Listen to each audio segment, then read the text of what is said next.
Hello and welcome back to the Utropeia podcast. I'm still your host, Ken the Pumpkin, the Pumpkin, if you will, and still here with us is Anna Cranberry. Hello. Chris Moonjump. Hello. And Saker, Dimmsdale. Bonus episode. Bonus. And Todd Ogredose. Yo. Sadly, Bill, Mr. U Video had to leave because we think that the podcast takes an hour and then real life will come in and turnbuckle us right in the face. And speaking of turnbuckles, we are still, of course, talking about heel face turns for this episode. Last we left off, we had talked about a lot of things with the heel face turn, who we thought what first came to mind, who we thought did it best, but now we are at the part that usually takes the bulk of our episode, which is kind of why we're splitting it up into two, and that is who does it poorly for the heel face turn. If you hadn't listened to the last episode, go back and listen to it if you want. But a heel face turn is more or less when a character who is inherently evil or inherently good, if you want to do a face heel turn, pretty much changes their whole prerogative to the hero's viewpoints, more or less. And there's a lot of different things that kind of go along with that. But yeah, if you want more in-depth responses and reactions and examples, then I would advise you to listen to the first one, episode 13, Bell Face Turn. And so now we're going to go into. I know it's a little bit of rambling. I'm kind of shotgunning it because I want to get in as much podcasting goodness as I possibly can. Okay, so who do we think in terms of heel face turn and turn first heels does it badly or not as good as you'd want it to be? Last time I started middle down, this time I'm going to start middle up, so that is Chris Moonjump. Hey. All right, so in terms of anyone that I can actually really look at in terms of doing it poorly, the one I would have to rant about is freaking Avatar. Yes, that was on my personal list. Yeah, because oh god, I mean the thing is okay, so dude basically gets laid and decides to turn against his entire relatively dying race, from what we can tell. He gets alien laid. With the hair and everything. You don't know how good it is. No one knows. Have you ever been alien laid before? Well, he's the princess of the moon, so technically... I believe I can speak on this conclusively. All I'm waiting for is my Princess of Mars. Your warlord? Yes. Okay. John Carter. Yeah. Thank you, Anna, for getting the literary reference. Bunch of savages. I'm gonna allow it. But yeah, it's one of those, because there's, I mean, you go from someone who basically has pledged, to go through a ridiculously dangerous experimental treatment and things like that, and basically goes, no, I kind of like this chick. I'm gonna play against humanity on this one, when really there's no objective reason to do so. I mean, yeah, I guess it's kind of a classic trope outside of even the heel face turn, is the whole love of a woman. But then the Avatar movie's interesting in it because depending on your perspective, I mean, humanity needs the unobtainium, so he's almost either a heel face turn or a face heel turn, depending on which side you're on. Yeah, it's kind of a no-win scenario, isn't it? Yeah. For either party, there's no. Well, I guess the compromise would have been, to just live on the planet peacefully and kind of work their way around it. But they kind of burned their bridges and the things that make. They burned the tree. They burned the big tree, and it's not coming back. And I'm sorry you had to find out this way.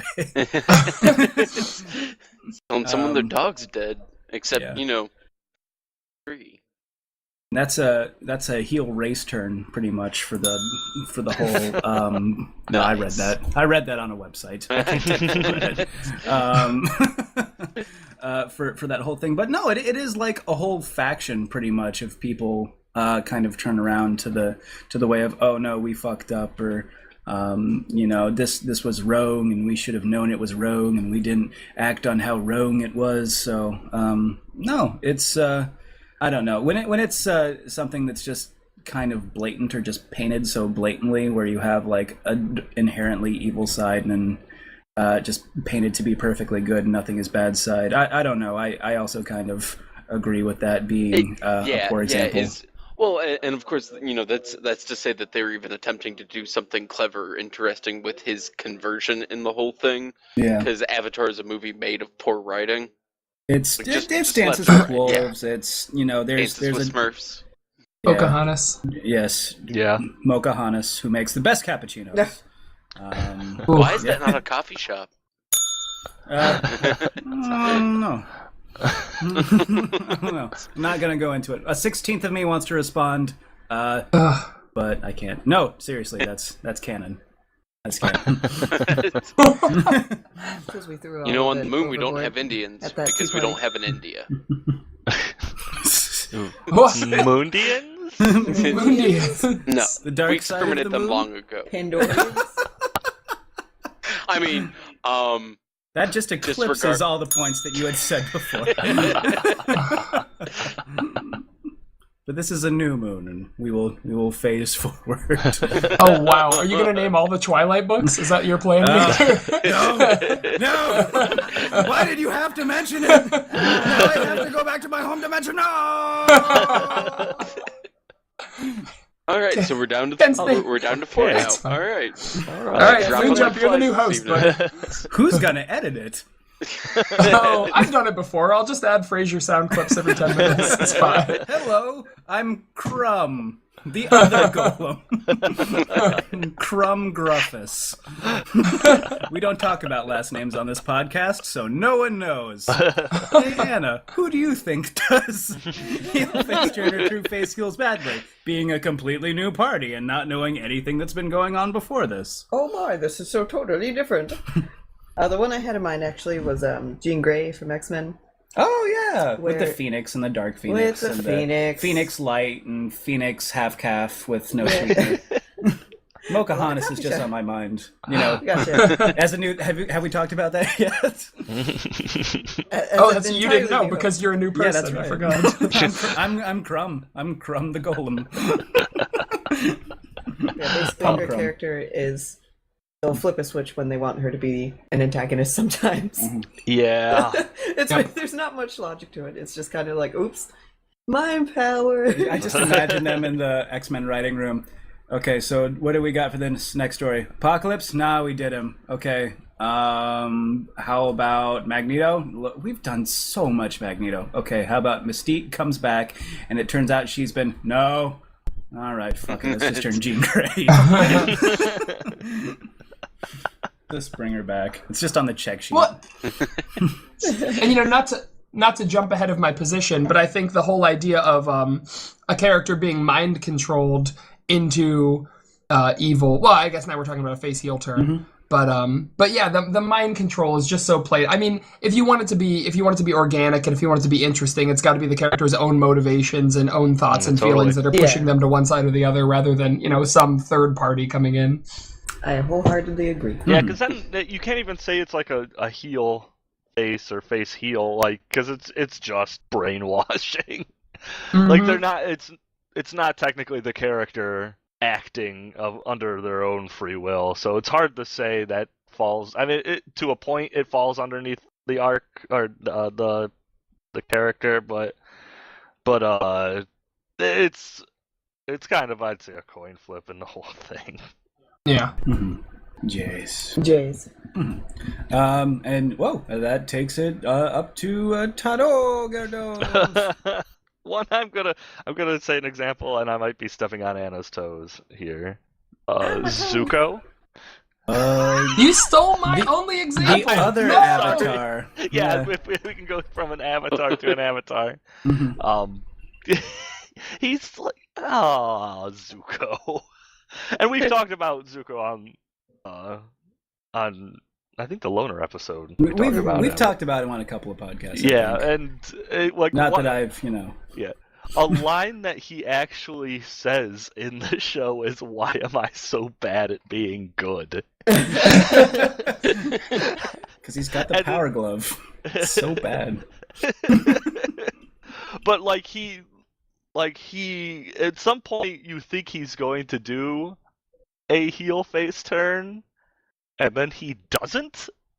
So then later on he goes to do it, and for some reason all the other characters are very skeptical of him, and it leads to a lot of drama. So I guess it as a plot device it kind of works, but he's so wishy-washy because you can't even it's hard to say he's the revolving door because he's just he doesn't know what he wants. Yeah. Yep. And that's, I honestly, he was the one character that I had big and bold on my list as well.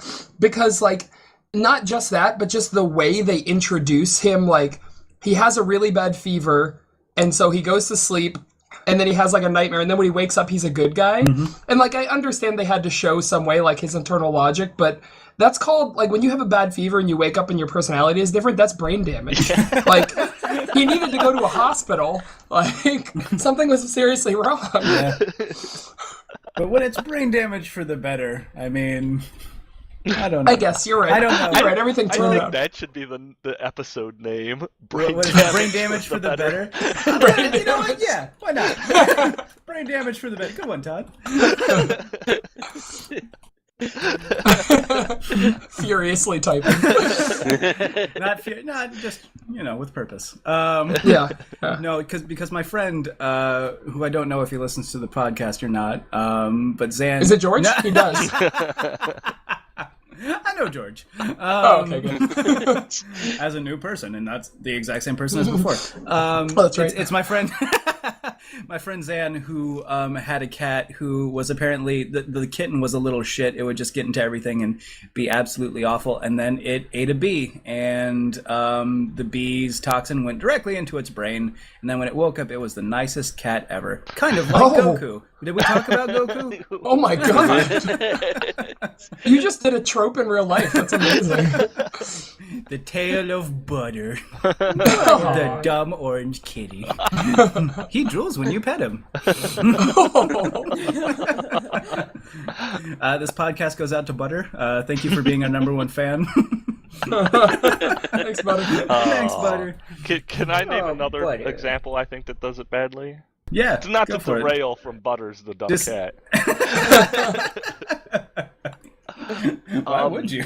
Another example I think that does it poorly is Kevin Levin in Ben 10 Alien. He was just directly filling a role. Yeah, I'm sorry. He was a bad guy for the entire original series, and then all of a sudden the new series starts and hey, he's a good guy now. What? Did I miss something? You could make the argument that, what was it, 5 years? Question mark years is a long time. Yeah. And a character can change. No, they kind of say, I still fucking hate you, Ben Tennyson, but I don't want to go back to that. His hatred is completely justified, too. Yeah. Yeah. But I don't want to go back to that horrible demon hell place that Yeah. you sent me to in the first season, so was I'm a going to play it cool. So we're gonna be buddies and work on cars together. He was a horrible monster locked in a horrible alien dimension. And he finally comes back, and then, I don't know, half a year later in the series, Ben turns him into it again. And he's just like, haha, you look real ugly, Kevin. No apologies. Yeah, that was in... You can't blame Kevin for what he is. He's very justified in his hate. Because, Kevin starts off as kind of the dick kid who lives under a bridge. But, he doesn't... He wanted to break into, an electronics store. He does not deserve the hell dimension. I just wanted to play video games, Spark Park. Yeah, but I really wanted to point out Kevin Levin, because it's not even, it's a light switch. So he was a bad guy. Now all of a sudden he's chums with Ben. So hello, chum. I needed to point that out. I'm sorry. No, because he is just directly filling a role. Yeah. They did retcon a lot in that show, though. Yeah. They did. Well, the one that I would also kind of point out, even though this one will kind of cause some waves, is a lot of your initial villains in Naruto. Because all of a sudden it's, Gaara, who literally actively kills people and puts their blood in the sand. Mm-hmm. And then he gets punched in the face once and goes, "Oh, I should stop being a dick." Oh yeah, that's a bad thing. There's that brain damage again. Yeah, seriously. It happens ridiculously frequently with characters in that series. Hey, Naruto fights Neji. Neji goes, "Maybe I should stop being an ass bag to my cousin." Maybe. Fair enough. It's like, and yeah, it's just one of those. It's rather than having them really go through, and I think that's really, in many ways, when we talk about people who do it badly, it winds up effectively X plot device occurs to character. Character goes, "I'm good now." Mm-hmm.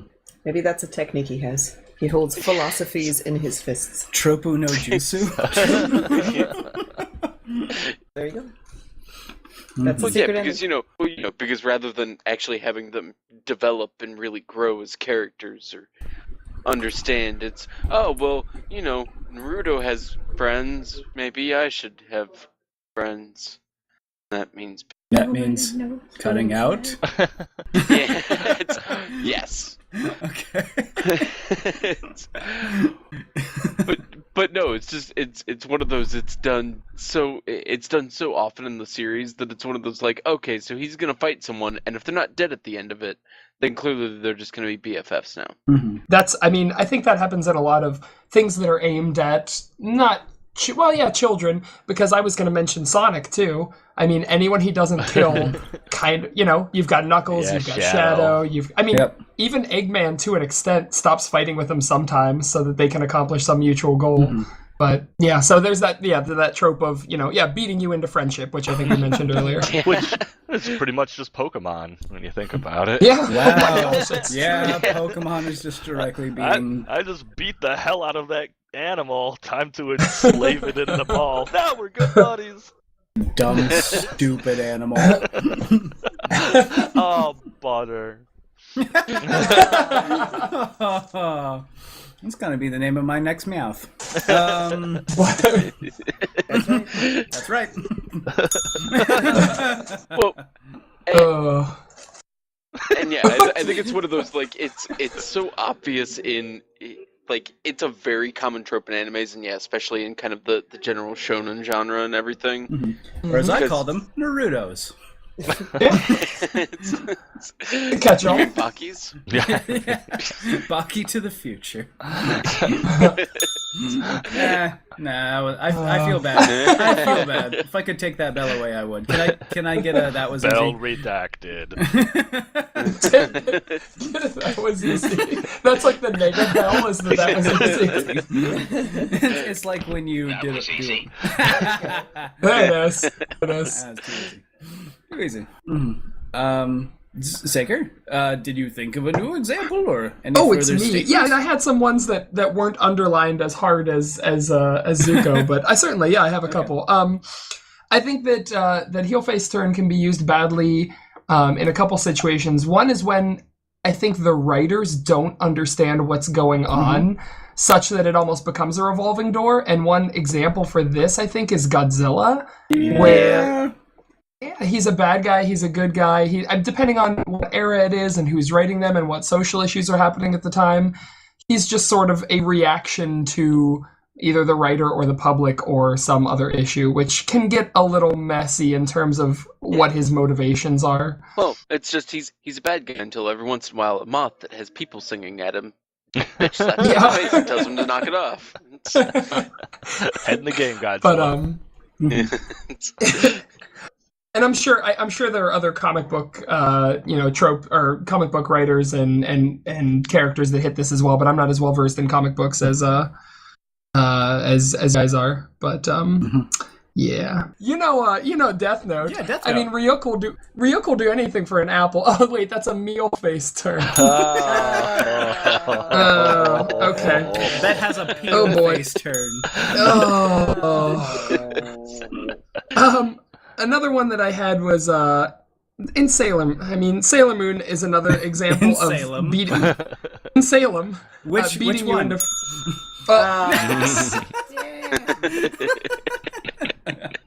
Hold on, I'm processing that pun. I don't understand it yet. I'll get there. In the second season, there's. But like they do it even worse than a shonen series because they don't just beat them into friendship. They beat them into friendship, and then the series forgets about them. Because like in Sailor Moon R, the second season, like they beat the bad guys, and then the bad guys turn into reform members of society, and then for the next 3 seasons, we just never hear from them again, even though they're still competent fighters and could probably help the. Anyway, they're just dead to the rest of the series. Yep. Well, Sailor sucks. Moon had a somebody would do a heel face turn in that, and then they would be dead. I'm surprised you didn't mention Zoisite yet, actually. Oh, that's true. So, and Nephlite, actually, because Nephlite, had that crush. He had that relationship with Molly, and then he died immediately. Yeah, redemption equals death. Yep. Yeah. It's so weird that those two tropes are so interconnected, but yeah, they totally are. Yep. So, yeah. And then the last one I had is I just think the trope of the Sixth Ranger gets overused. Like, Yep. there's always, he's a bad guy, and then, I don't know, Sixth Ranger is a whole thing on its own. The Green Ranger started as a bad guy, didn't he? Yep. Well, yeah, and then for every, Power Ranger series after that, it's not always a bad guy that gets reformed into a good guy, but it's often a bad guy that gets reformed into a good guy in all the Sentai series. But those are my 3 quick examples. No. All very good. Cool. All right, and I guess I am next. Actually, speaking of what you were talking about for the revolving door, Mystique does it a goddamn million times. No one knows where the fuck she lies because, well, I guess when you can change your appearance, you can also change your morality as much as you want. But that's cool. Anna's actually more of the X-Men expert than I am. Expert.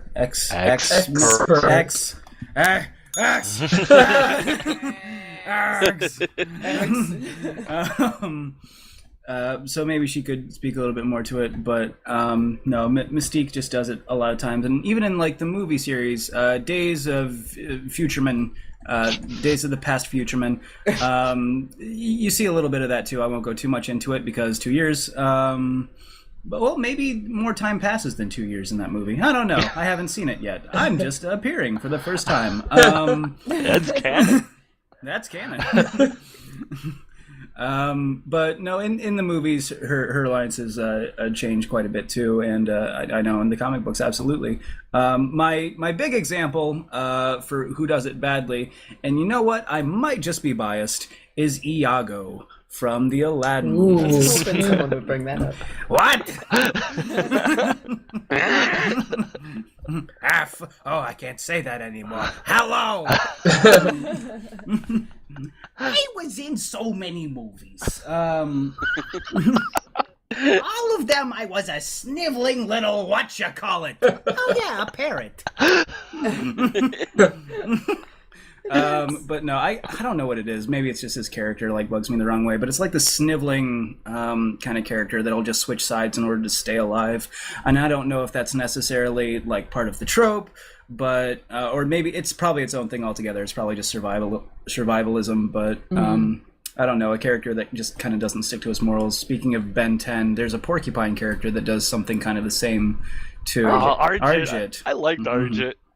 Arjit? Well, Arjit has a lot of snark, and you know what? Sometimes he actually does stick to his principles every now and again. Arjit was the undependable guy that you could depend on to be undependable. That's true. He was just a greedy motherfucker. Yeah.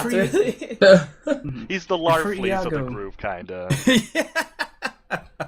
Larfleeze being the Orange Lantern, the one Orange Lantern. Their power is based on greed. And they want everything. So if the Orange Lantern kills you, then he pretty much has you as a construct that he makes out of his ring. So yeah, he just wants kind of everything, and he's very undependable too.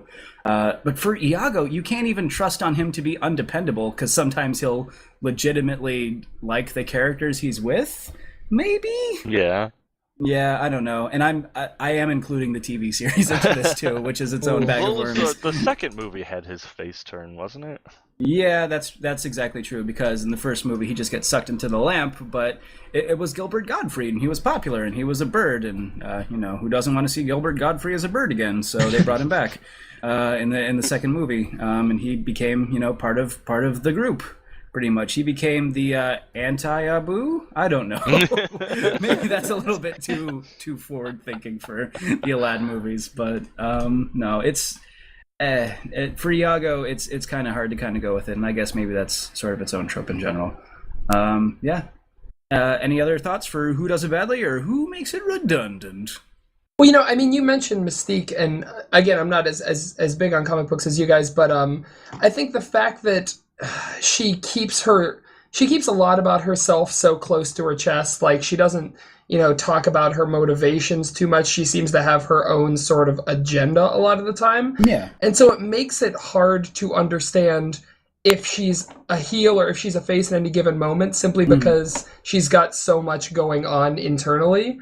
And then I think that might also feed into the problem of maybe even if I'm a new writer on the series, I didn't get to speak with the previous writer, I don't even know what the hell she's doing at this point. So yeah, but yeah, that revolving door does get tricky. Siler on gets Heroes. jammed. Woo! That's another good one. But yeah. So that would be what I would say. Let me say yeah a few more times. Yeah. That was easy. Yeah. Okay. And moving on to what could improve that example, or just the trope in general. Is there a new way to see it, or a way to make it better? Is there a way to turn a heel that hasn't been done? Or, turn a face, like take it off and then put it back on again. I don't know. Sounds horrifying. It does sound horrifying. Just as an aside. That sounds absolutely terrible. All right. Like tearing a face off? No. Oh. Like a terrible face. That was not your best face forward. Oh, sorry. I have neighbors upstairs, and maybe they don't care for my bell too much. They knock on your ground? They gave you the heel? Try to be more quiet Just with give that that man a bell. Sorry.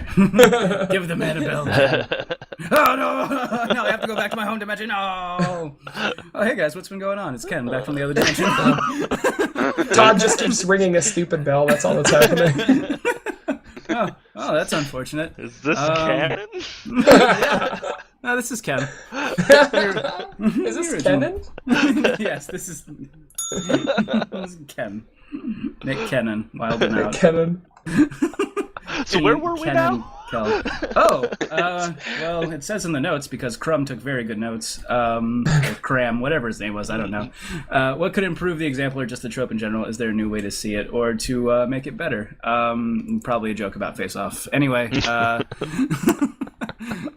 I don't remember where we started last time because I was not here, so... Started at Chris and went upward, I believe. Oh, okay. Then we'll start with you and go down. Okay. Because I have no one to trust because I just showed up. He trusted me.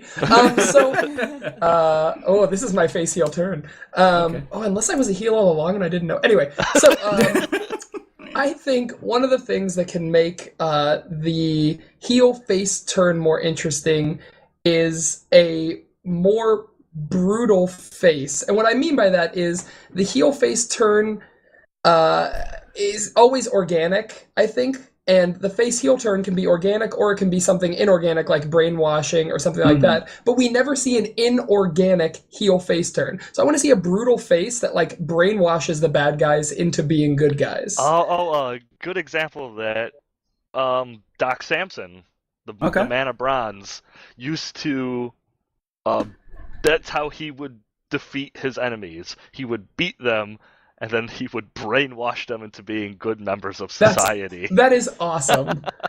Like There was an old movie about Doc Samson. I believe it is called Doc Samson, a Man of Bronze, and that is literally how that movie ends. Is he brainwashes a dude, and then he sees him like a year later on Christmas, and the dude goes from like being like a really evil dude to like ringing the bell for donations for Christmas. Is that a DC prop? What is Doc Samson? Doc Samson was a real old comic. I think DC might own rights to him now, but he's from way back. Okay. And in Thunderbolts, that's a program where they pretty much take villains and give them a contract through the government to do work to hunt down either other villains or heroes who, in the Civil War timeline, aren't necessarily registered and are wanted vigilantes. And so these villains have to go out and hunt down people for an undetermined period and actively be the good guys. Well, in the eyes of the government, at least. That's a really cool idea. I've never read any Thunderbolts either. It's kind of a whole team of anti-heroes. I remember I played a lot of the Marvel CCG, and yeah, they were in it a lot. But yeah, another one that, I mean, they do it in Heroes as well, and wherein one of the main good guys dies, and so they brainwash the bad guy with shape-shifting powers to believe that he was the good guy, but of course that ends badly because it has to, because it's like a bad idea. Makes sense that it ends yeah, of badly. course. But yeah, that's what I would like to see is more brutal faces, more faces that, you know, make heels turn into faces. I want to ring the bell on that, but I don't know if I can. No, it was no plan. I just want to see some people get brutalized. I don't know why. Don't we all? Hey, Todd, what do you think does it better, makes it more interesting? What do you want to see that's new about it? Sorry. I'm gonna repeat one that we've touched on a lot in other episodes, is going really deep into your character. And like really examining why they would want to change. And sometimes you get that, sometimes you don't. Because sometimes you do get the characters that are just like, well, I'm going to help the other guys now. But like a real kind of like close look into your character's point of view. Maybe there's a specific reason why they're considering the change, or like something from their childhood like resurfaces or something like that, or there's like an alternative motive that goes along with it. I think just really examining your character and kind of getting on a very, very personal level with them would just show off like just a real motive behind it. So that's, like I said, we've mentioned it a lot in the past of just really taking characterization into consideration when doing the tropes. But I think this is a really good example of how really getting into your character's head and showing like how they think and why they are really would help blossom this trope out a little more than it usually is. I agree, and I mean it's a standard that we use every episode, but I think it's just a general good rule of thumb to bring up, and for those of you who are listening to this, and maybe aspiring writers or artists or story makers, world builders, just think about that. Like really get into the heads of your characters. Don't just have them fill a role, or just be there to kind of fill a role. I would agree with that and echo that sentiment full-heartedly. So, no, it's good. It's a good trope standard. Or Utropeia standard to kind of bring back. We're trying to break the trope standard. I know. So break it. Because I'm about to break everything you say to me. Because I'm one step closer to the cranberry. What do you think? Ooh, hello. I pretty much agree with what everyone's been focusing on. Okay. I mean, for the definition of a heel face turn, it's just so drastic that you really have to justify it for when it happens, I think, to have it be emotional and make it stick with, whoever's, viewing that material, whatever it may be.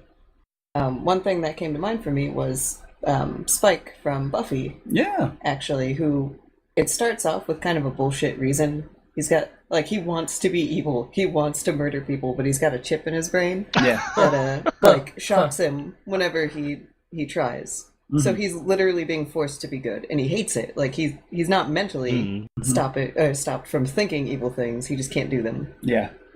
And that gets taken out, and he still struggles with the side effects of it. Like, gives him like a deep laden sense of morality after that. No, though, that's the Which thing. is like out like, of he like actually, terror. Out of, like he's conditioned. He's conditioned, yeah. Like, he still has the muscle response from it. Yeah, he's got post-war. But it's not exactly that causes him to turn. Yeah. So I thought that was really interesting. Like, they could have just done it, but they waited for it to sit longer. Yeah, there you go. Yeah, no, that's a good example to do it. It's an interesting take on it because it's like Sacred mentioned, it's an inorganic kind of way to do it, but they actually go through like the ramifications for what that is after they actually kind of get into it, which is cool. You don't really see that too often. It's a bad guy being forced to be good. Something I want to briefly mention about that example is they have another. I don't know if anyone's watched Buffy, but basically there are two vampires that are like the main ones. There's Angel, who's a vampire with a soul, and that's why he's a good guy. And then there's Spike, who's a bad guy who does not have a soul, but he becomes a good guy. And I think it was a lot more meaningful for Spike because he had to go through so many different character arcs to get there. Whereas for the other guy, it was just like, oh, his soul got taken away, he's evil. Yep. So apparently he was just always a dick. It's just, he was forced to be good because he had a soul. This is the real me. Yeah. This is the real me. This is who I am. This is who I am, Mom. Nah. Get used to it. Shut up and let me be a vampire. Let me live in my basement and be a vampire, Mom. Shut up. Gotta work a hot topic now. Hot topic. Whoa! You mashed together 3 products. That was amazing. That's how we roll. You're the on ultimate Utropia. salesman. Hot topic, the vampire treat that can't be beat. You know what I think they sell there? Chocolate milk. That's right, I did it this time. That's a good segue. And just like the segue being run over a cliff by its owner, we're going to fall into what Chris has to say. I'm glad that was my segue. The owner wasn't.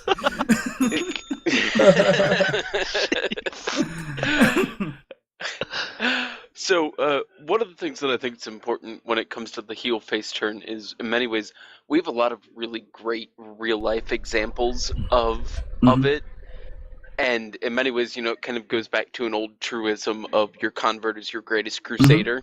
In the just to give you an example, Schindler's List, which is widely regarded as a great piece of cinema, obviously based on a true story. But if you actually look at it, it's basically, when you deal with Schindler, he is watching the, what he's doing unfold in front of him. And it's not, because we talked a lot about how it's the external experience that actually basically knocks someone literally sometimes into being good. But with him, there was no really externally motivating factor. It was that consistent presence of what I'm doing is wrong, kind of appealing to that very human sense that causes him to move. It in many ways, it goes back to Todd's examination of your character's motives. Why does he do what he's doing? And in many ways, I think it winds up being a very interesting way to kind of have them almost that they're not switching their sides necessarily due to any great impetus. It's just over time they realize kind of the banality of being a bad guy. Like one of the things that I actually think is a kind of a great conversion story in general was they talk about it with one of the first Korean missionaries actually had a fully translated Korean Bible and then was rowing to the shore of South Korea and got shot. And then the guard actually is the one who took it up and kind of, in terms of redeeming his act, actually began to spread it. but it's one of those. I think in many ways, like I would love to see a story where you have your main character and he progresses through and he is your paragon in many ways. But you can almost make him a reluctant hero or anything else, but he is your hero. But then over time, let's say he winds up running into these bads and things like that. And then eventually, as happens in some stories, he winds up not being able to complete his mission. But the person who was originally his nemesis basically carries on the act. And you could actually have a very interesting, being able to take it from the villain's side and being able to kind of experience what that change is. Because it can be done very gradually and very kind of almost subtly in their actions. Kind of, but it would actually lead to a superior Spider-Man. Yeah, except he was still just kind of a dick through the whole thing. He was. But, he was kind of. But yeah, very very much like that. Where he winds up being in many ways the greatest enemy, but it also makes him in many ways the superior Spider-Man. Mm-hmm. No, that's a good way to. Oh, I really like that too. Props for Superior Spider-Man. Yeah.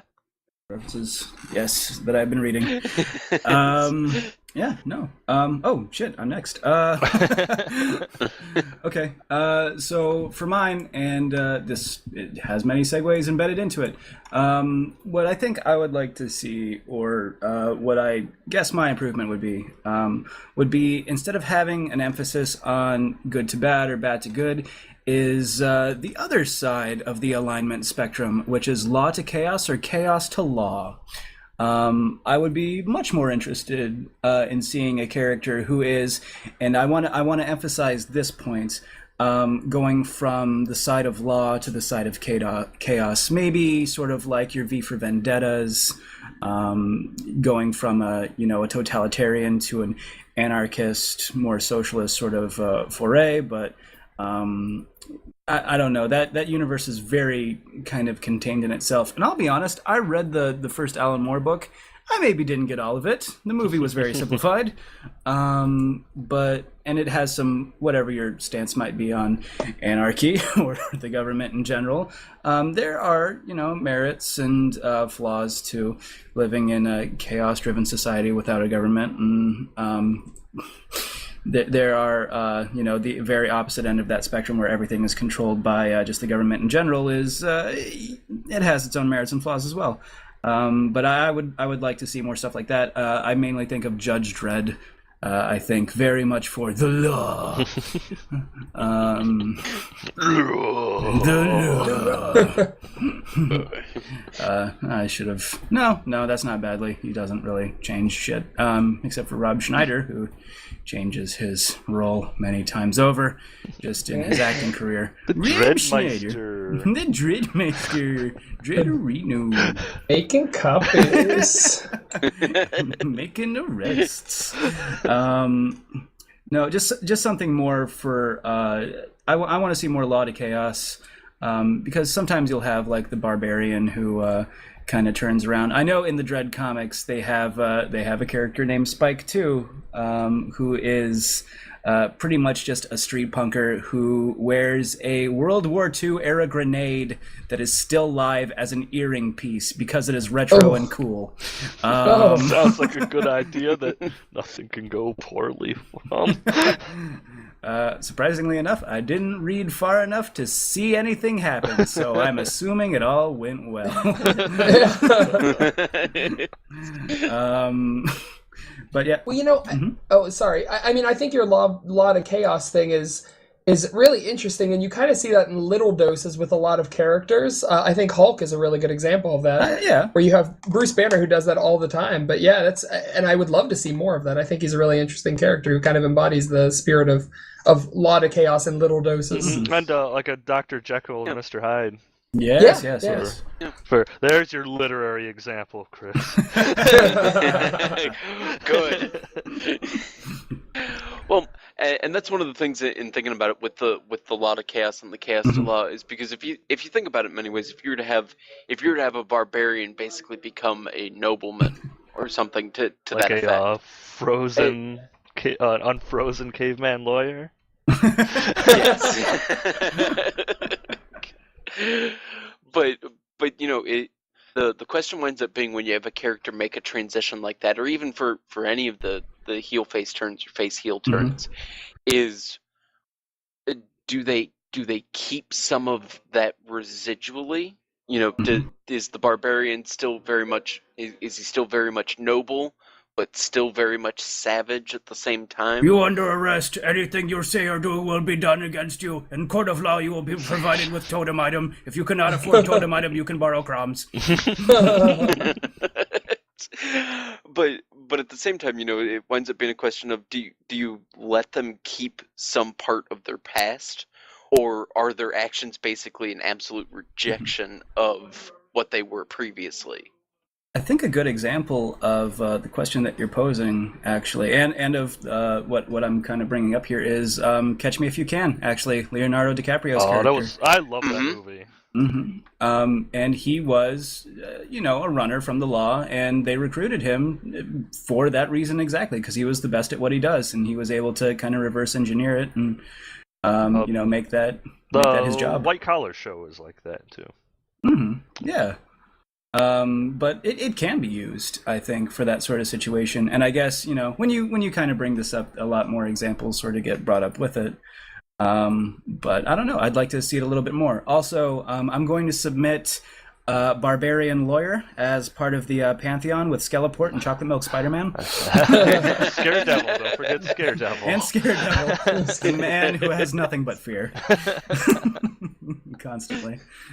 Didn't you opened with Catch Me If You Can? I feel like this is the perfect bookend for this episode. For this episode, it's true.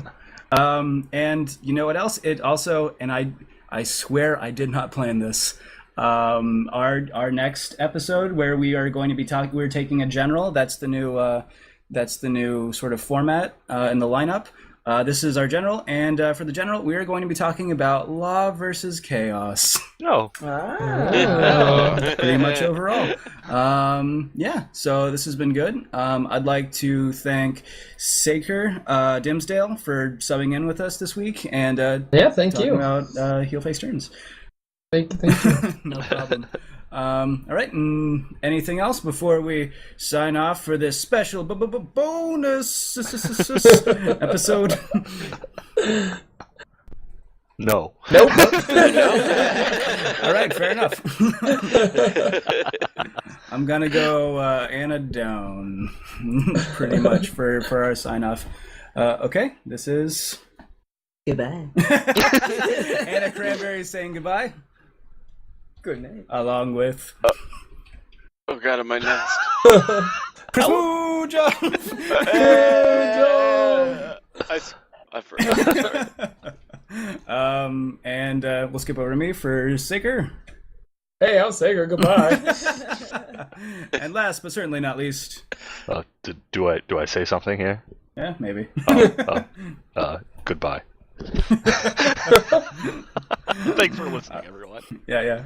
All right, and thank you very much for listening to us. I am Ken and not Crumb. Pumpken. Thank you very much for listening. And until we talk geek next week, we trope you found what you're looking for. Bye-bye. Bye.